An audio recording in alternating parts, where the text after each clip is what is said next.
Hello, Quantitude listeners. This is Katherine Masyn, and this is the prologue for my Quantitude interview. I'm just going to make a few disclaimers up front.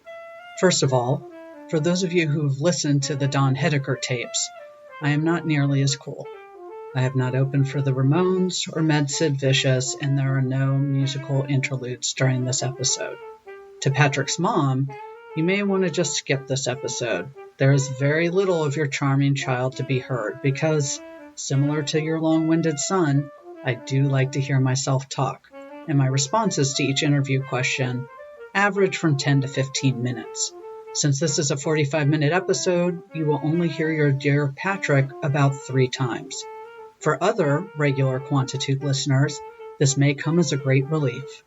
For you all, listen on as you hear even more about the power of 3, mad cow disease, evaporated metal films, green laser pointers, mashed potatoes, and Patrick getting schooled on the non-binary nature of life, the universe, and everything. And to you listeners using Quantitude as a drinking game, the rules for this episode are to drink every time you hear me say, etc. Now, enjoy the show. So we're very excited. Today we have a special guest with us, Katherine Masyn, who has long been one of Greg and my favorite people in the field. Aww. And as usual, we're not going to do the introduction because we won't do the service that's needed. So we're going to allow Katherine to introduce herself, and we're just going to roll with it from there. So Katherine, tell us who you are, kind of what you're doing now, but more importantly, the origin story for the Marvel comic version of how did you get from where you were to where you are? Hi, everyone. I'm Katherine Masyn. I'm a professor of biostatistics at Georgia State University. And in terms of my origin story, I've been a bit of a academic rolling stone for quite a long time, which is not always a good thing, but it's something that sort of worked for me. When I was an undergrad, I was a math major. And I thought that I was going to be a high school math teacher because I really love teaching. In fact, I got a scholarship from the Vienna Rotary Club because of a very compelling personal essay that I wrote about how I wanted to teach the world math. The Vienna Rotary Club? Do you know? No. Viva Vienna, Virginia. This is different. End of the orange line for those of you from the DMV. Okay. Yeah, it is different. Yes. There's actually a Vienna, Georgia as well, but it's not the same. And a sausage. And there is a Vienna sausage. But I digress. Yes. Where were you in undergrad? So I went to William and Mary, and so I was a math major, and William and Mary it's a university, but liberal arts, and not a separate math and statistics department. So, and this was before there was AP statistics in high school, and I hadn't really encountered statistics other than, I think, dice rolling and card draws when I was in maybe grade school. And there was no school of public health. There was a psychology department, but there was no quantitative psychology program.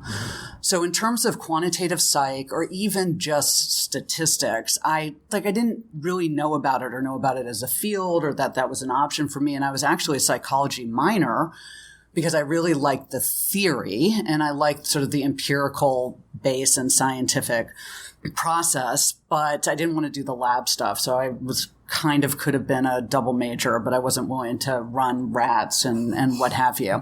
So as a math major, you could take some advanced courses. And so I ended up in a 2-semester sequence in probability and statistics towards the end of my undergraduate work. And I completely fell in love with it. I hadn't really even thought about going to graduate school because math had gotten a little too abstract for me. And I just couldn't sort of see myself continuing on. But the statistics was amazing. This idea that we could model and quantify uncertainty.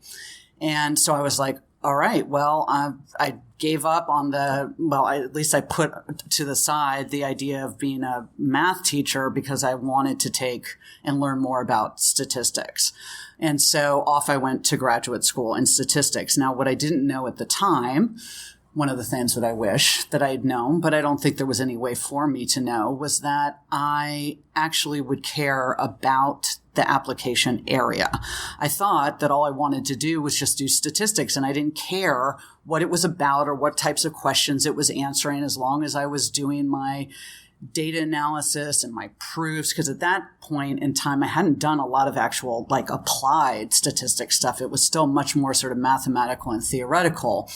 And so I went to graduate school at Cornell in a PhD program in operations research and industrial engineering, because my advisor at William & Mary had done statistics and operations research. And so I went there. They offered me a full ride, and I put myself through college. I was young. I didn't really know any better. My parents hadn't graduated from college. And so I was thrilled to be in grad school, and some place like Cornell actually paying me to study. I couldn't believe it. I couldn't wrap my head around it. So that was the first of 3 PhD programs that I was in. Yes. Well, so the engineering thing didn't really work out for me.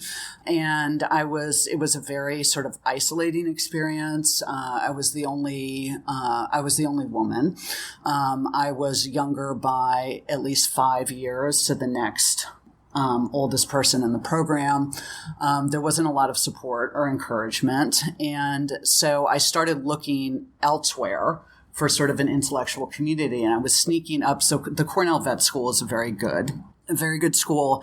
And I had a couple of friends, because I was playing rugby at the time in Ithaca, New York. And I had a friend on the rugby team who was also a vet student. And so she convinced me to like go across campus and take a class at the vet school. And it was an epidemiology methods course. And I'd never had any exposure to public health at all. I didn't even know what public health was. I didn't know what epidemiology was, but I loved the class. I loved the methods and the way they were thinking about study design and data and what have you. And I was having a little bit of a crisis because I didn't know what I wanted to do. And here I was in this PhD program. I still had at least 4 more years to go.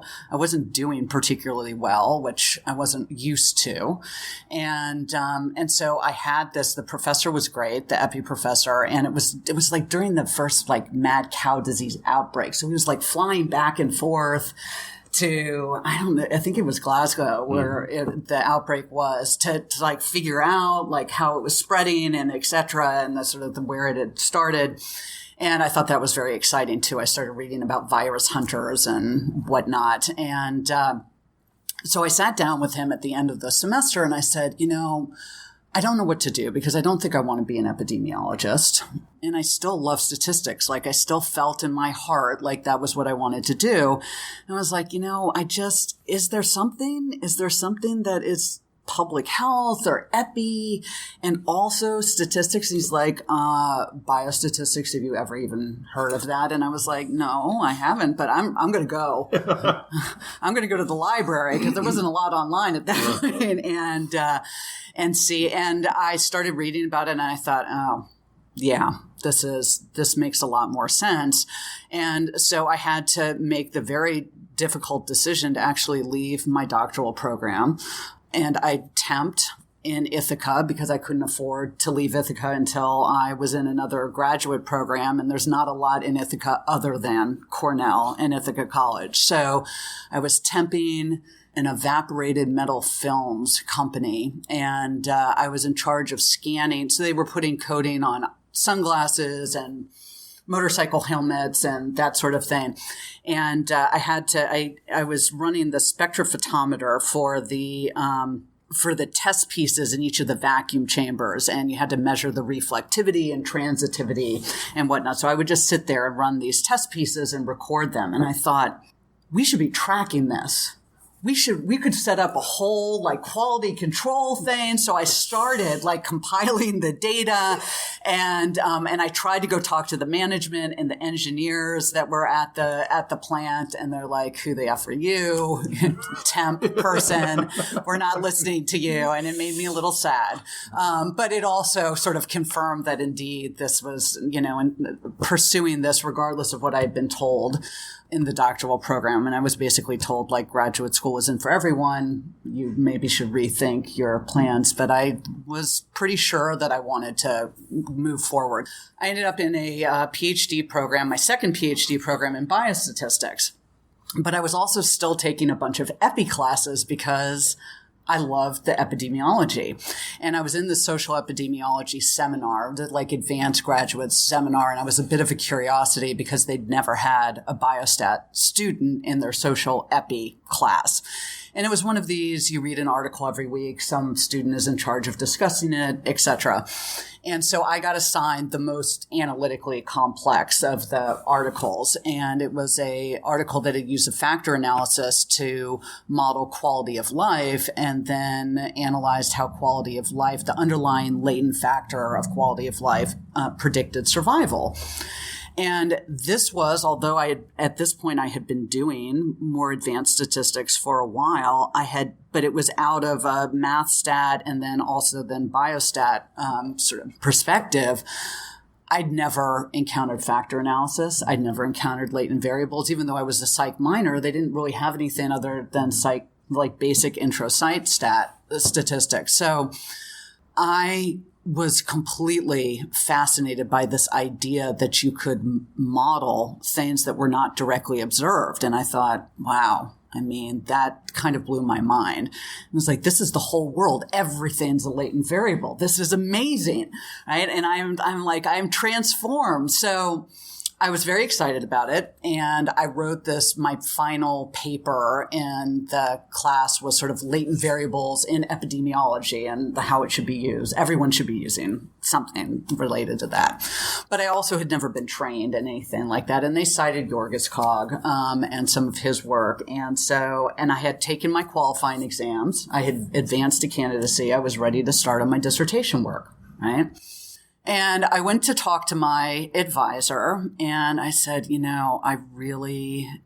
I had been leaning towards something related to survival analysis, which I had done my honors thesis in undergrad on something related to that exact confidence intervals for the Kaplan-Meier point estimates, something like that. So it was like leaning towards something survival analysis, very biostat-y. And, but I was like, I gotta pursue this latent variable thing. So I went to talk to him.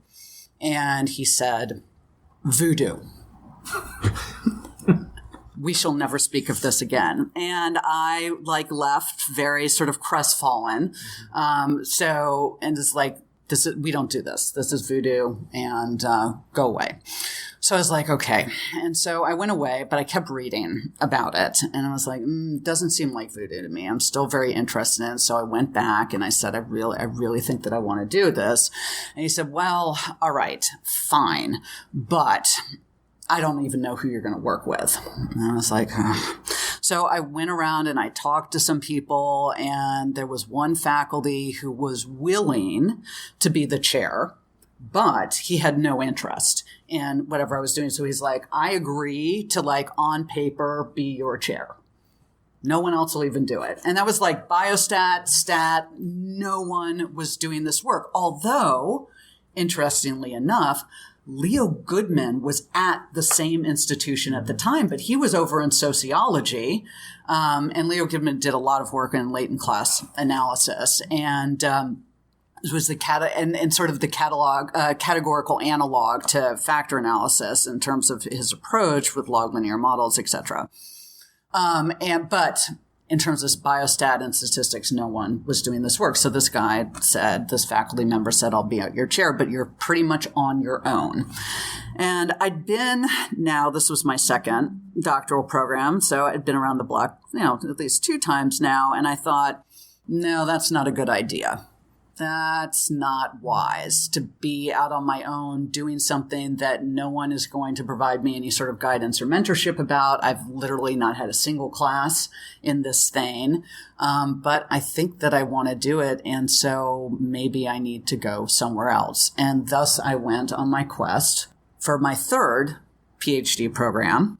But this time, instead of looking just in a general content area, because it's like, again, I never knew, I didn't know that it was important to find a mentor and find someone to work with, right? That I knew the area I was interested in, and I looked into who was doing that work, who was taking new students. And that is how I ended up ultimately working with Bank Muten at UCLA. And I think I was a very strong applicant because I'd done already a tremendous amount of graduate work. So they're like, oh, we don't usually have someone with this kind of experience, like doctoral level statistics work. I was like, yeah. So I was really able to hit the ground running in terms of my graduate research assistant work because I had already done a lot of the foundational coursework.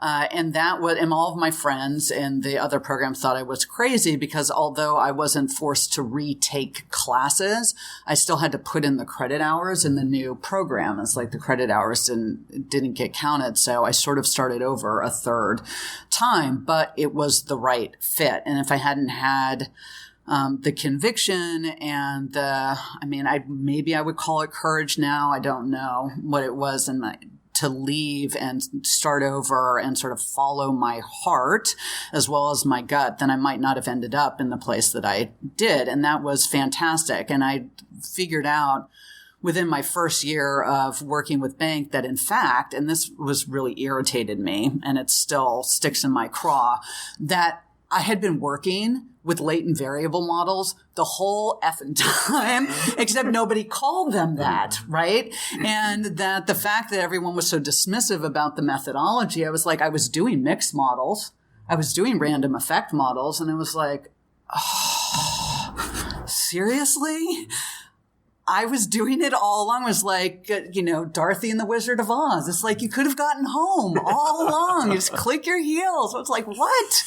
So there I was with my ruby slippers at UCLA and that, but I was also engineering public health. Banked had a joint appointment in statistics and education. So then I was in the School of Ed and it helped me get a lot of exposure to all of the different application areas. And I think that was kind of amazing. And one of the things I love about what we do is that it does have application across a range of substantive areas. I like to think about it as, social science statistics, quantitative methodology is sort of statistics with heart.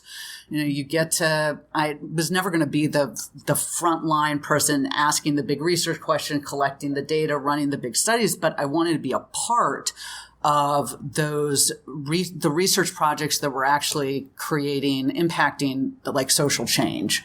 And then once I finished, just to sort of, I'll make my long story just a tad shorter, is that I also have now been faculty at 3 different universities. And I was reflecting on that the other year as I was contemplating moving yet again. I was like, so it takes a lot to move around, but I was like, oh, well, maybe 3 is a charm for me. I was like 3 doctoral programs. And I've been at 3 universities, faculty at 3 different places, but also in different areas. So I was a faculty in human development and family studies. I was a faculty in a school of education. And now I am actually back in public health and biostatistics, which I never thought would happen because I never thought that a school of public health or a biostat department would ever hire someone who does the type of work that I do. And that just shows that the field has changed in terms of the sort of cross-pollination of methodology, that you see a lot more traditional social science stat, psychometric stuff making its way into these other areas of research. So really, it's just a cliche, typical track of the high school teacher, rugby, engineering, vet, epi, stat, ed, bios entry into the field. It's like you've heard the story a million times. So yet again, for younger listeners who have 5-year plans and 10-year plans and are trying to crack the secret code for how to succeed, is just give it up. Just roll with, what's in front of you, what your opportunities are. And I see all of academia and what we do is like milling around at the backstage door at 3 a.m. And then you get, using air quotes, lucky because you get to see the stars from Hamilton come out, but you stood out in the rain for 5 hours waiting for it. Yeah. I think that, it's one of these things that is true. Like, you can't anticipate the opportunities that are going to come, but that you have to be open to them. And I am a planful person, so I've always got the 5-year plan, and I do sometimes have some issues when things are not going according to plan. There is that if you don't have some flexibility. I actually feel like maybe I've gotten less flexible that happens when you age. How do you feel that what you do fits in with the people around you? Do they understand what you do in that environment? And how would you characterize what you do? So to your first question, there are people who do understand what I do, but for the most part, no. And that is a tough thing. And I think that in my general research area, I work with latent variable models. But I work with models that deal with multiple measurement issues, so measurement non-invariance, measurement error, etc., and the measurement of things that are difficult to actually measure or quantify, and in a longitudinal context, so understanding individual differences. And that's really where my interest is with regards to both longitudinal models and this intersection with finite mixture or latent class models, is being able to capture individual differences rather than ignoring them or treating them as nuisance parameters or trying to just get the best what's happening on average, but not really understanding that the average may not represent a single person in the population, and that sometimes the people in the tails of the distribution and the outliers are the most interesting and the most important to pay attention to.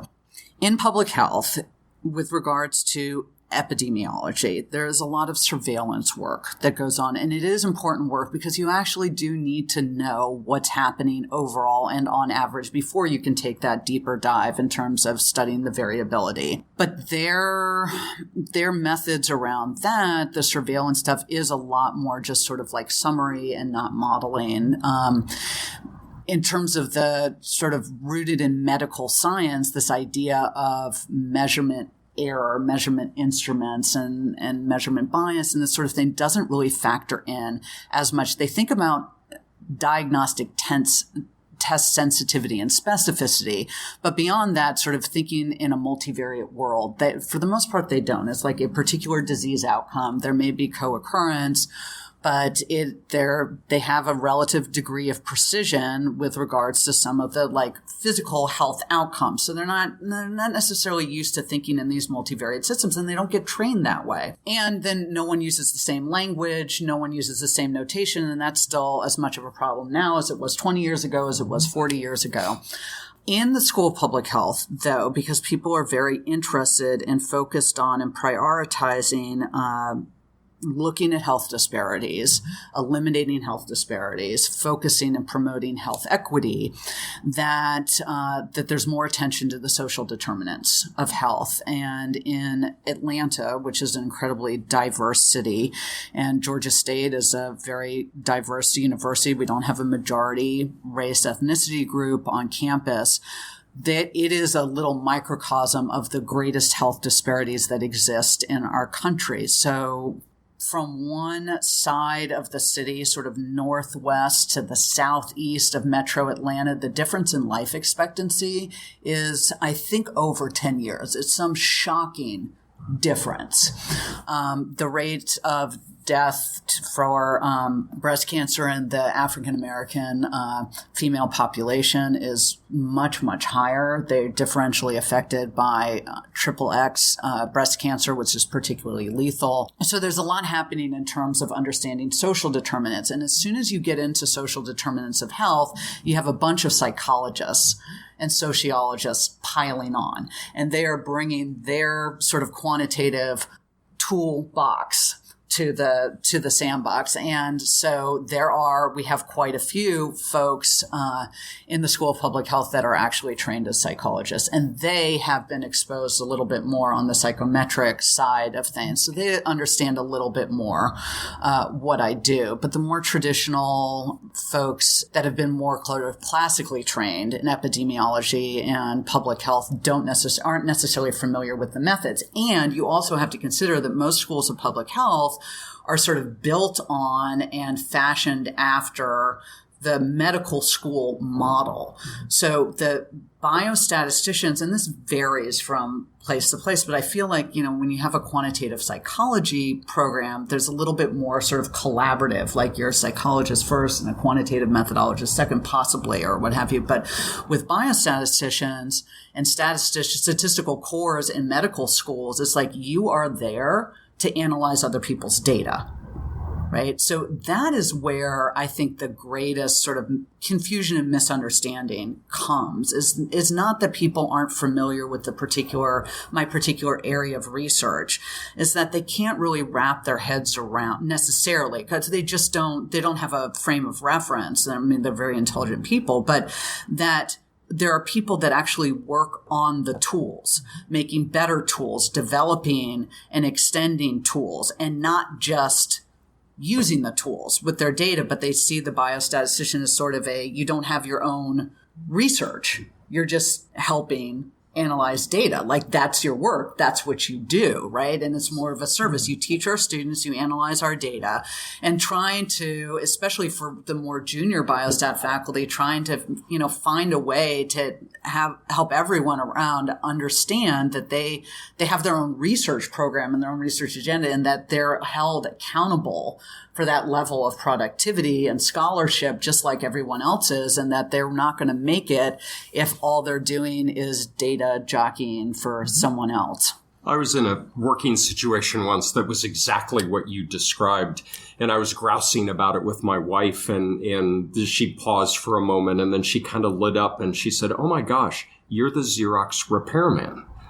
And I said, "What?" And she said, "Well, you have these technical skills that nobody has. You're you're integral to this part of the department that the Xerox machine needs to be working. But when it's working, you're not needed. And they'll call you when the machine breaks." And I was like, "Oh my God, that's the entire thing that you just described." Yeah. For younger people, there used to be these things called Xerox machines. Greg and I are still trying to get our head around losing the mimeograph machine. I like the smell of the smell of the blue ink. Yes. Oh, that was the best. I have been in that situation repeatedly where you really have to try to educate the people around you, and you're in this incredible minority, right? They really do view you as, whether it's a Xerox repairman or, as I've said, you're the mechanic they bring on the road trip just in case the car breaks down. When people say, "Oh, but what's your content area?" the answer is, this is a content area. Yeah. And if people like me and you, if we don't make methods better, then we're not going to be able to, take things further than they are right now. So it's a conversation I've had many, many times, and it's to great frustration. I will say that I've had a lot of pleasure working with our School of Public Health. I'm not located in there, but I've had a partnership with them for a while now. And just as you said, they're starting to recognize the value of a lot of these psychological constructs, and that for people like us, that means two things. One, a lot of instrument development that is native to the health environment, right? Trying to flesh out constructs that might have been assessed in a variety of ways elsewhere, but importing them into a health context and creating instruments specific to that domain. And then using that as predictive of what health disparities, health outcomes. I tend to work with folks who are interested in vaccination and vaccine disparities and the role that constructs such as trust and the various dimensions of trust play in that kind of thing. So you're preaching to the choir here. I feel for you when you have to have those conversations. But if they allow you to flourish, and you clearly are flourishing, at least within our field, I think that's terrific. I do think that it's something that for up and coming folks, that it is in terms of being in academia and being an academic methodologist. Seriously, man. All right, let's just do it. There we go. Greg's opening a Diet Coke, and there we go. But folks listening, is we're actually at a conference together. That's how the three of us are here.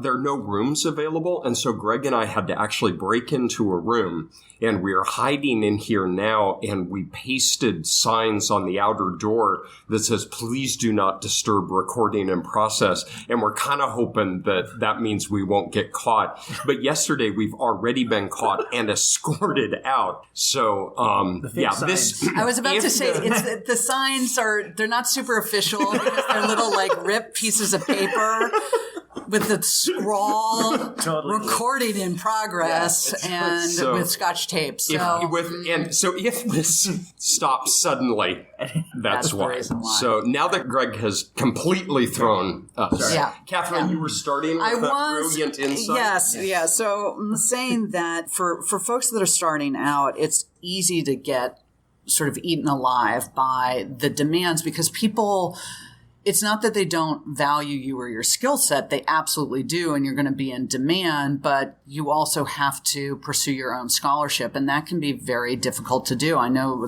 it took me a long time. And I think I struggle with it on a daily basis, because I actually really like working with people and collaborating. And I like working with real data. And so that's, it's one of the things that's really satisfying about the job. And when I'm doing my own work, like at my home institution, I'm pretty isolated. And it's nice to be able to do collaborations with other methodologists sort of remotely, but it's like sometimes the choice to do my own work is also the choice to, sort of like hide away.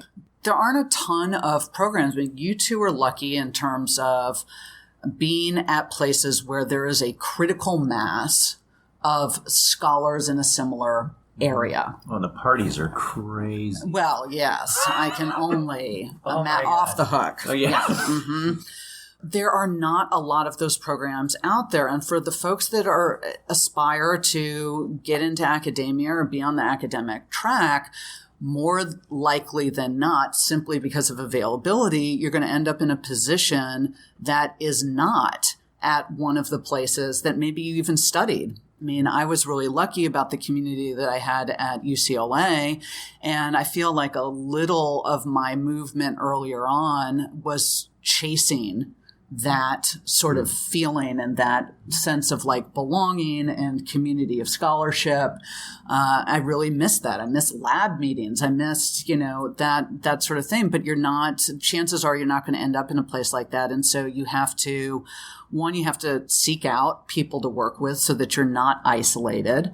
And you have to find some understanding senior folks that are going to sort of help you find your way and navigate academia in general, even if they're not working in your content area, i.e. methodology. But it can be tough. And if you're not careful, you can be sort of eaten alive. So something I will add is that you have done particularly nicely, as has Patrick, and that is finding a way to get the methods that you're interested in and development of those methods embedded within or partnered with particular context areas.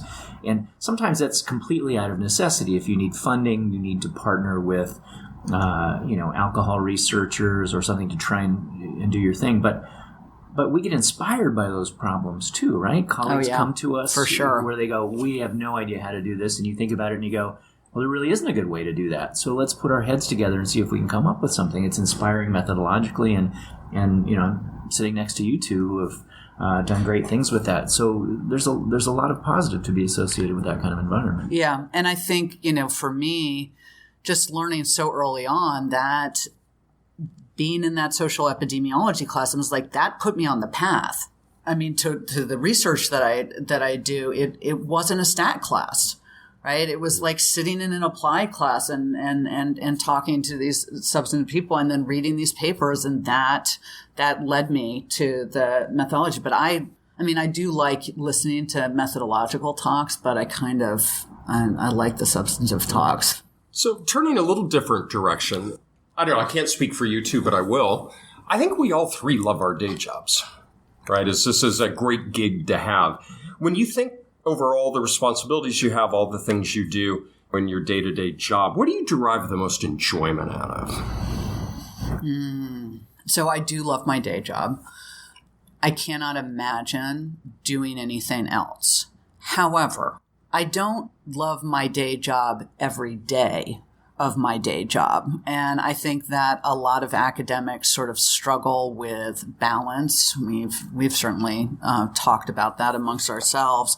And that sometimes there can be more demands than there is hours in the day. And that can get a little overwhelming in terms of trying to figure out priorities. I love teaching and I love working with students. Yes, I started out wanting to be a high school math teacher and, I pursued this other track, but I never stopped wanting to be a teacher and an educator.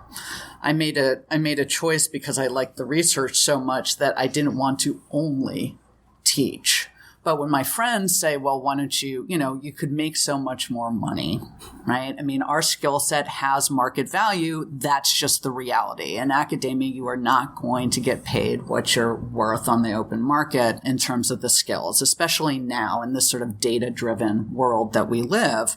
But I can't, or that I should go work for a think tank or this sort of thing. And it's like, but I don't know that I could leave the teaching and the mentoring behind, because I really like working with graduate students. And that's a rewarding part of the job, but it also takes a lot of energy and it takes a lot of work. And I usually have towards the end of the semester, this sort of like crisis of faith, because I've put so much of myself and my time into the class. And the reality is that for those of us that care about the teaching aspect of it, we're, in terms of our metrics and how we're rewarded, it's not valued by our institutions in the same way. In terms of the balance, it's like being a good teacher is never going to be the thing that gets you tenure. Trying to figure out a way to sort of like tamp that down. So I like that part of it. I struggle with it some days in terms of it taking me away from the science. And I love my collaborations, but sometimes it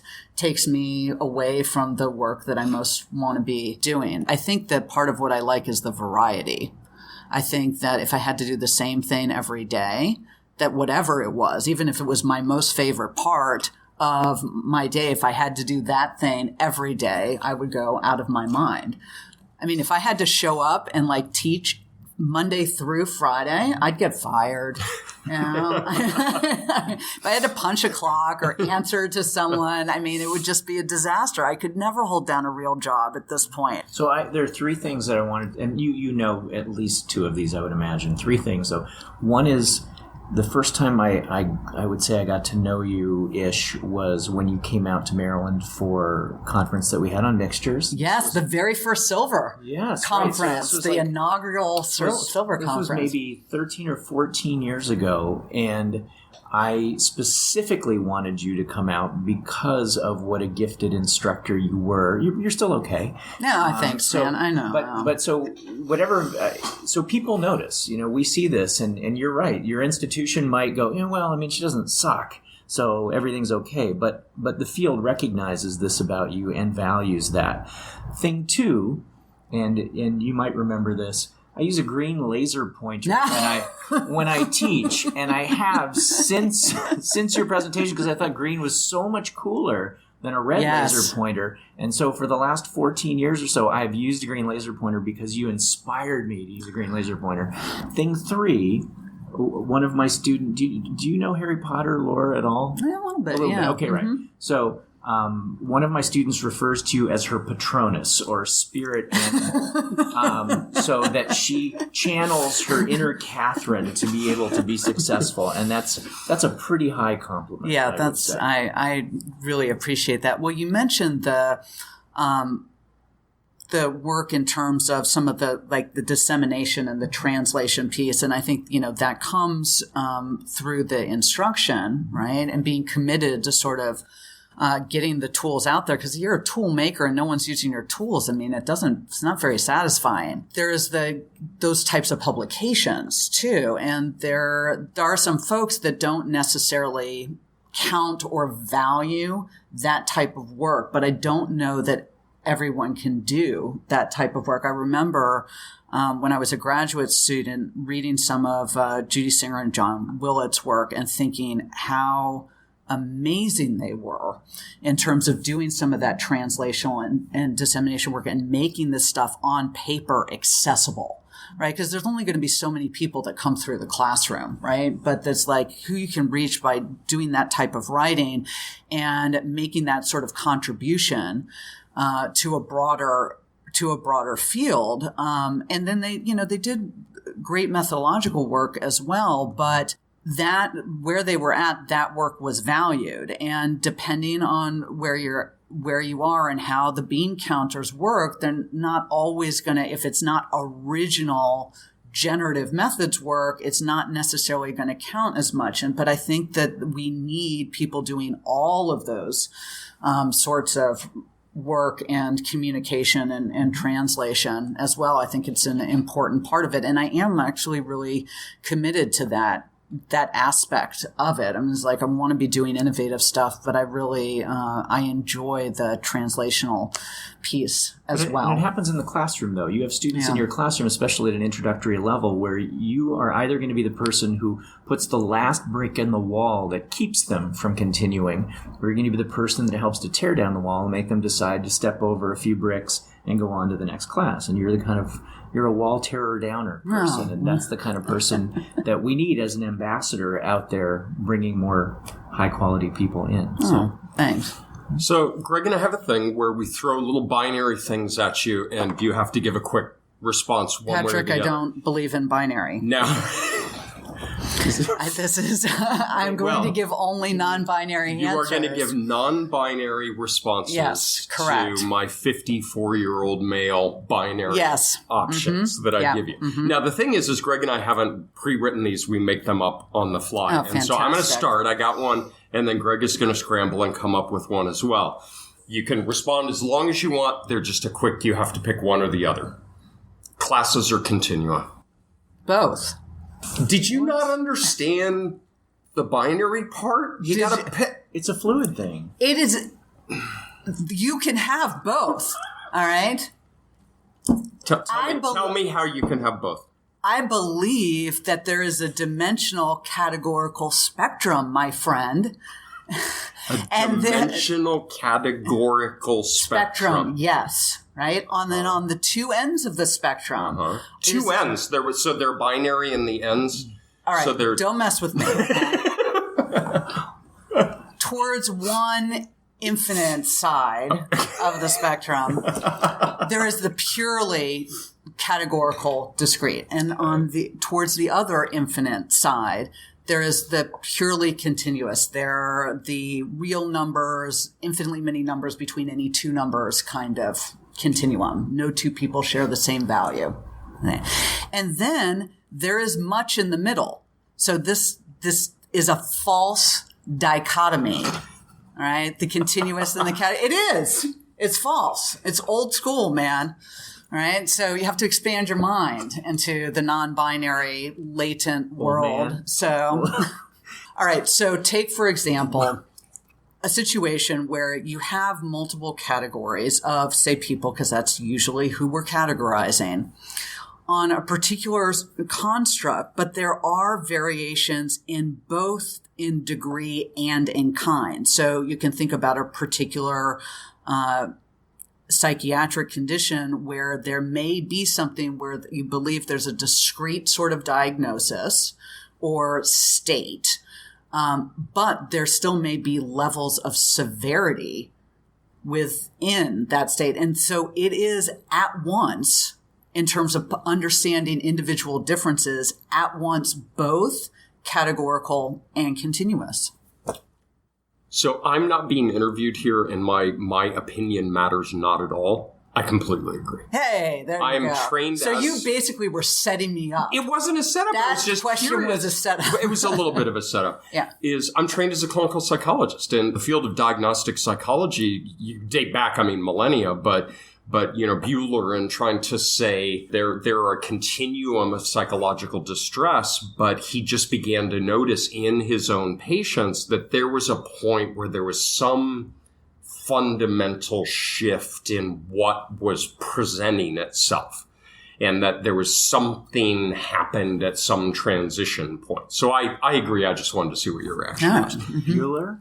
Bueller. Well, that's a really hard one to follow up with a binary question, but I think mine is every bit as important. Catfish or hush puppies? I do live in the South. You're going to go off script and crawfish. Say, okay, that's the best answer possible. That is like one of my that's just my death row food. Is a big plate of mud bugs. I swear to God. Is this something you've given thought of what your last meal is on death row? I actually have. Like you haven't. Come on. What's your... Mashed potatoes. Mashed potatoes? Yeah, I love mashed potatoes. Okay. Just a big plate of mashed potatoes. Toppings. More potatoes. Butter, I'm Irish. Gravy. Okay. Yeah, I could go gravy. Cheese.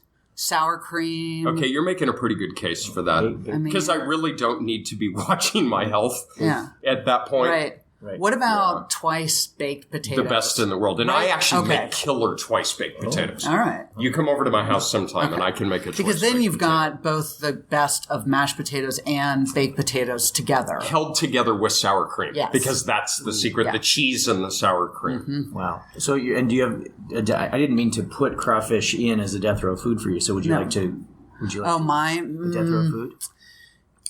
I think we have a new end of interview question. What is your death row dinner? I think I would have to just call an audible on the day of. Because you don't know, when you're sitting there, right? Yeah. I mean, you can imagine what you might most want, but like you're on the outside right now.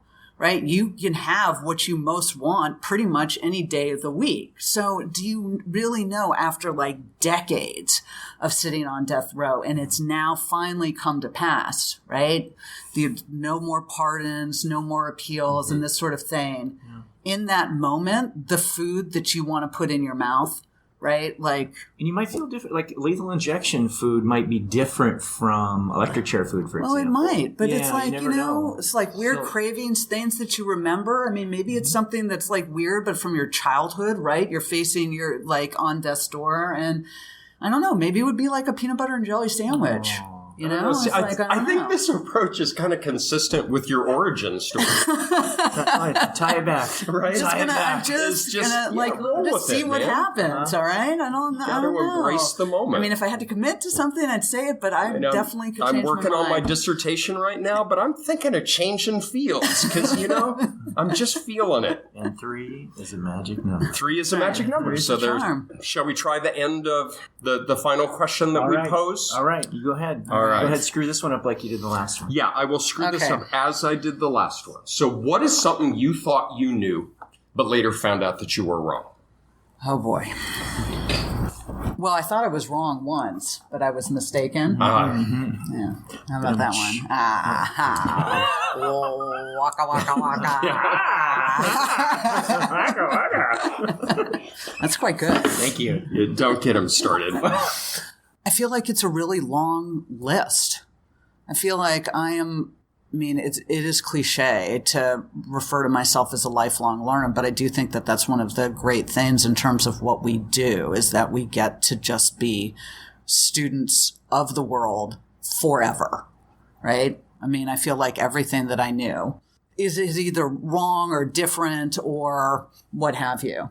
I mean, I thought that I was going to have my PhD and be married with kids when I was 25, and I was pretty wrong about that, which caused me some distress when I turned 25 and I hadn't achieved those goals, but I developed other goals. But add a couple of years to that, and that's exactly where you are. Well, that's true. Thank you. Should we wrap it up? Go ahead and sign us out with your smooth radio voice, Greg. This has been Greg Hancock and Patrick Curran with Quantitude. Patrick has to go to the bathroom. He's what are you guys doing in here? Okay, we gotta go. Come for another reading. Give me.